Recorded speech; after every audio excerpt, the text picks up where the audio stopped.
خو صاحب ستړي مشئ تاسې د شهباز صاحب او د ګران صاحب خبرو ته حتما به مو نوټ کړي څه جواب لرئ بله خبره زما هم پوښتنه درنه ده په کوم اساس له ملګرو ملتونو غواړئ چې استازی مو ومنئ او اجازه د وینا ورکړي حال دا دی چې تاسو ته لا هم د مشروعیت د ترلاسه کولو لپاره اوږده کورنۍ دنده پاتې ده نړیوال وایي زه یې نه وایم بسم الله الرحمن الرحیم تاسې ته قدرمنو میلمنو ته ټولو لیدونکو اورېدونکو ته سلامونه او احترامات وړاندې کوم د هر څه نه مخکې لومړی خو باید لکه څنګه چې مخکې میلمنو مې اشاره وکوله اړتیا دا ده چې موږ په یوه نړیوال کلي کې اوسیږو باید د نړۍ سره موږ ښې اړیکې ولرو او خصوصا افغانستان په رسمیت وپېژندل شي د نړۍ د هیوادونو له لوري دا د افغانستان او د افغانستان د ولس اړتیا ده دا چې ولې اسلامي امارت غوښتنه کوي چې د دوی استازی د ګډون وکوي یا د دوی استازی ومني هلته دا هم د دې رسمیت پېژندنې د لړۍ یوه برخه ده موږ غواړو چې د نړۍ سره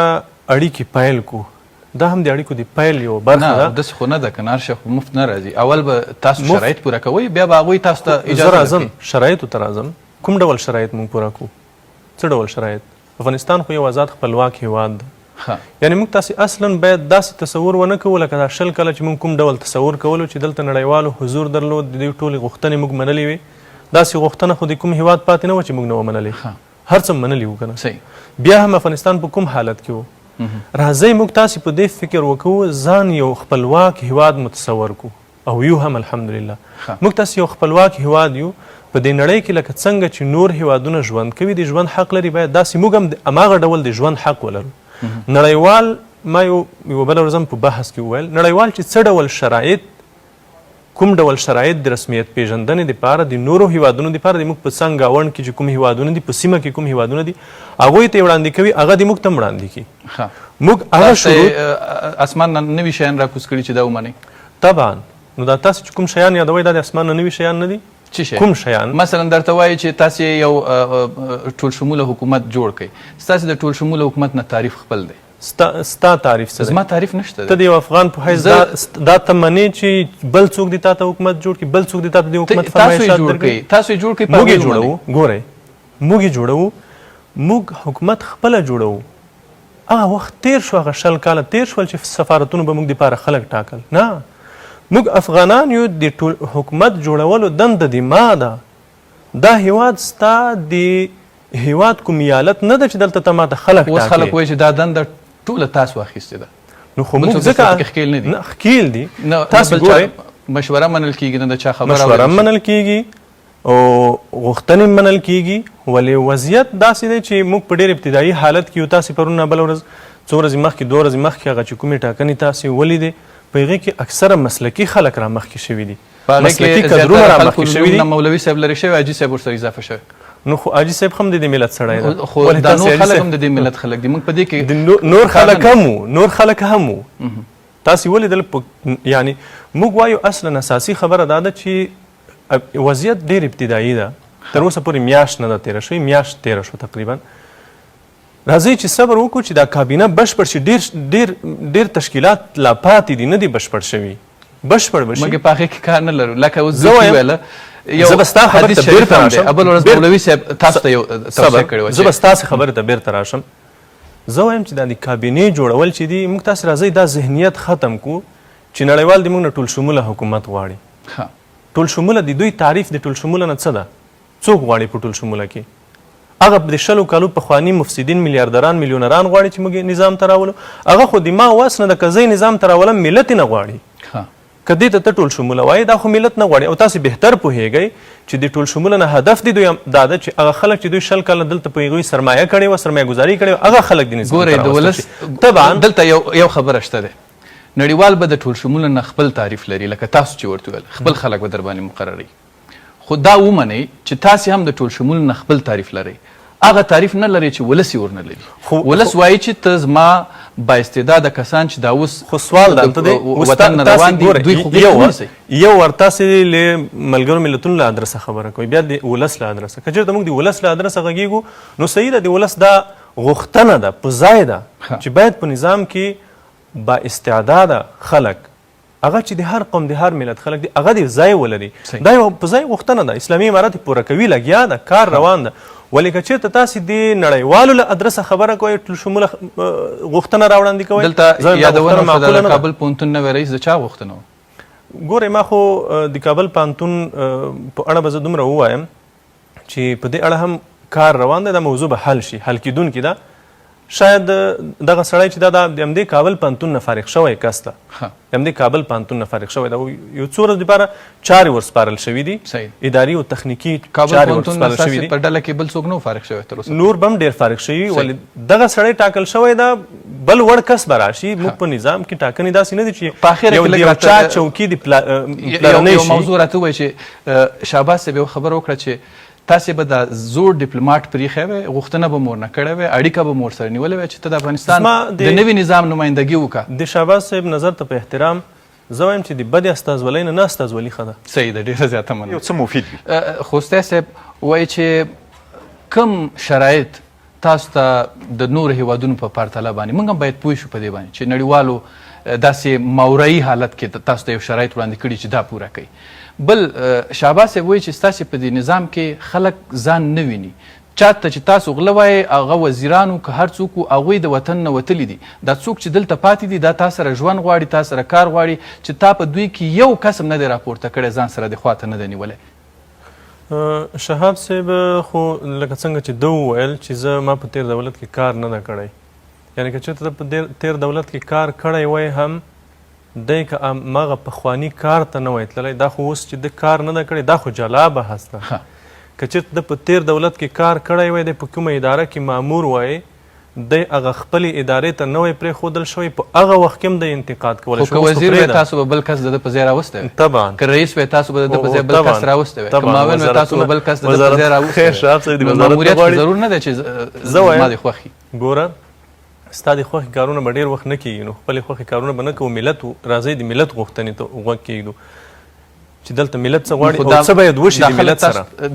دی چې ناست دی دا د ملت یوه برخه ده، دی د ملت برخه ده، خو ټول ملت خو نه ده که نه. ټول ملت هم همدا یو خبره کېدی شي وکړي چې دغه کابینه څومره وزارتونه چې دلته دي، یعنې په استثنا د یو څو وزارتونو چې یوازې هلته وزیر تللی ده، وزیر تللی ده او د وزیر سره یو څو کسان تللي دي، نور ټول هماغه زوړ پرسونل راغوښتل شوی ده، هماغه زوړ پرسونل راغوښتل شوی ده، او لا هم موږ لګیا یو کوشش په دې روان ده چې زوړ پرسونل راوغواړو، هغوی سره خبرې کوو. دا د ستاسې تلویزیون له طریقه ځینې کسان چې په تیر اداره کې یعنې په داخله وزارت کې حتی دوی لوړې څوکۍ درلودې، هغې سره ما پرون خبرې کړي دي چې هغوی راول، هغوی ته اطمینان ورکړی ده، ډاډ مو ورکړی ده چې تاسې راشئ خدمت وکوئ، دلته موږ سره ګډ کار وکوئ. نو شهاب صاحب چې په تیره اداره کې کار نه ده کړی، ده ته خو لا ډېره چانس او موقع ورکول کېږي. زه په هغې باندې بحث نه کوم. او بل دا وایي چې تاسو ته نړیوالو کوم شرایط نه وي وړاندې کړي دي چې هغه ومنئ، دا کوم شرایط چې درنه غواړي خو دا ومنئ. شرایط خو باید موږ تاسې وارزوو چې کوم شرایط دي موږ تاسې د افغاني او اسلامي ارزښتونو سره موافق دي، کوم په ټکر کې دي. نړیوال ځینې غوښتنې به داسې طبعا د موږ نه لري، د نړیوالو ارزښتونه د اروپا او د امریکا ارزښتونه د موږ ارزښتونو سره ډېر لوی تفاوت لري. موږ په یو مخه په امن او سلم نه سره هر څه د نړیوالو سره نشو منلی. اصلا د نړیوالو دپاره ضرورت څه شی ده؟ انډیوالي ورسره غواړئ چې یوه خبره هم نه منئ؟ یوه خو داسې نه ده چې یوه هم نه منو، منو خو ټولې نه منو. دې ورځو کې هغوی ادعا کوي چې طالبانو زموږ یوه خبره هم نه ده پلي کړې.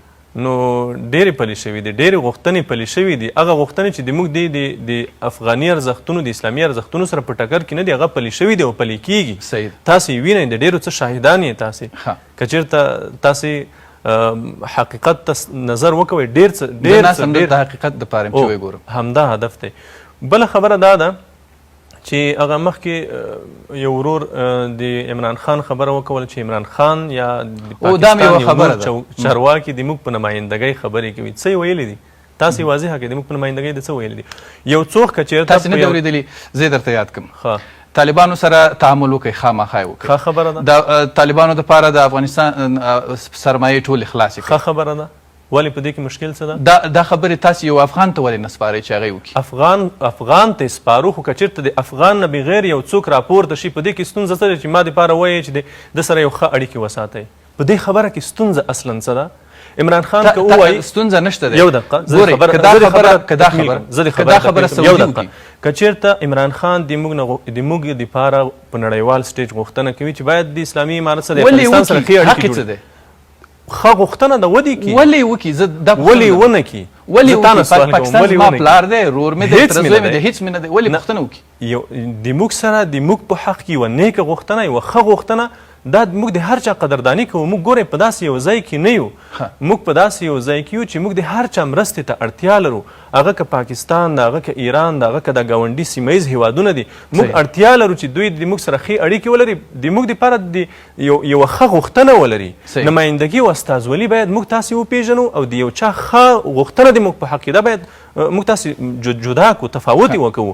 استازولي دې ته نه ویل کېږي، استازولي دې ته ویل کېږي چې یو څوک ستا د حق حقوقو نمایندګي وکړي، یو څوک ستا په نمایندګۍ وغږېږي. یو دقیقه. دویمه خبره دا ده، موږ د نړیوالو قوانینو خبره کوو چې نړیوال قوانین باید ومنل شي. اول خو راځئ په دې وغږېږو چې نړیوال قوانین څه دي او نړیوال قوانین په نړۍ کې په ټولو هیوادونو په ټولو ملتونو نافذ دي؟ نه، قطعا.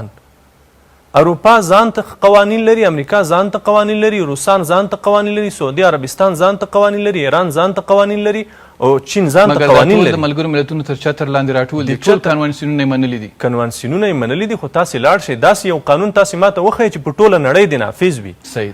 هر څوک ځان ته قوانین، دا به زه ډیپلوماټ نه پوښتنه کوم پخواني، د هر چا قوانین د خپلو ارزښتونو، تاسې لاړ شئ ایران ته، د ایران قوانین د خپلو ملي او دیني ارزښتونو مطابق دي، همداسې د سعودي، همداسې د روسانو، همداسې د چین.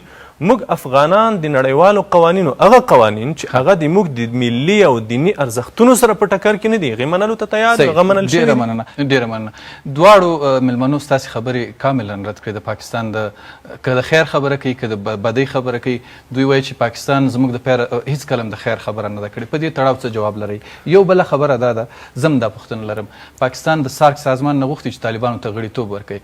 که تاسې دغه رابطه د ملګرو ملتونو سره جوړه کړې وه او هغوی غوښتې وی، نسبتا په خلکو به ښه لګېدلې وه. زه د دواړو ورونو د حساسیتونو په اړه چې دوی لري، دا د موږ تاسې په هیواد کې د پاکستان په اړه، د امریکا په اړه، د سیمې د نورو هیوادونو په اړه حساسیت شته. خو یوه خبره راځئ په سړه سینه تسلیم کړو او په هغې بحث وکړو، هغه دا ده چې ګورئ هر هیواد ته خپلې ګټې مهمې دي. راځئ د دې بحث نه تیر شو چې پاکستان که دلته دا څه غواړي دا ولې غواړي. پاکستان ته خپلې ګټې مهمې دي. پاکستان د ما د غمه نه ده مړ، نه امریکا زما له غمه مړ ده، نه بل هیواد. موږ دا شل کاله دا چیغې والې چې ګورئ دلته که دا نړیوال راغلي دا زما ستا له غمه نه دي مړه، دوی ته خپلې ګټې مهمې دي. او دا د تنقید وړ خبره هم نه ده. ته تنقید نشي کولی چې پاکستان ته ولې په افغانستان کې خپلې ګټې مهمې دي. مهمې دي ورته، دا ملي ګټې دي، ملي منافع دي. زما ملي منافع څه دي؟ زه خپل ملي منافع باید ترسیم کم، خو دی وایي چوکاټ یې جوړ کم. یو دقیقه، هر چا ته خپلې ګټې مهمې دي. د پاکستان په ارتباط یا د سیمې د نورو هیوادونو په ارتباط یو د استازولۍ بحث ده. استازولي خو ګورئ موږ تاسې په حقوقي لحاظ د استازولۍ خپل تعریف لرو. استازولي څه ته ویل کیږي؟ یو د یو هیواد په نړۍ کې په سیمه کې موږ ډېر مثالونه لرو. روسیه راپورته کیږي، د ایران په اړه په ملګرو ملتونو کې خبره کوي، د بندیزونو مخالفت کوي، د اټومي پروګرام ملاتړ کوي. دغسې چین راپورته کیږي، دغسې بل هیواد راپورته کیږي، د یوه هیواد په اړه ملاتړ کوي، د شمالي کوریا د شمالي کوریا ملاتړ کوي، د اټومي پروګرام ملاتړ په څرګنده په زغرده کوي. ولې هغه د دوی په چارو کې مداخله نه ده. مداخله دې ته ویل کیږي چې یو څوک ستا داخلي چارې در تنظیم کړي، په هغې کې لاسوهنه وکوي. د فیض حمید راتګ په اوایلو کې ګورئ په هغه وخت کې هم د اسلامي امارت له رسمي ادرسونو هم دا خبره واضحه شوه. زه بیا واضحول غواړم، کله چې د کابل اداره، د کابل تیره اداره ړنګه شوه، لنډ وایم، د کابل اداره چې کله ړنګه شوه، تاسو ته بهتره معلومه وه چې غني په داسې حالت کې وتښتېدو چې مناسب نه وه او نه ټاکل شوی وه چې په دې حالت کې به دی تښتي. لازم توافق په دې شوی وه چې یو سولیز انتقال به کیږي، تر څو دا زندانونه، دا نور مسایل، دا ډېر مهم و د موږ دپاره، د ګاونډیانو دپاره هم مهم و. ځکه د افغانستان په زندانونو کې ډېر داسې خلک و چې هغه د ګاونډیانو دپاره خطر و، واقعي خطر و.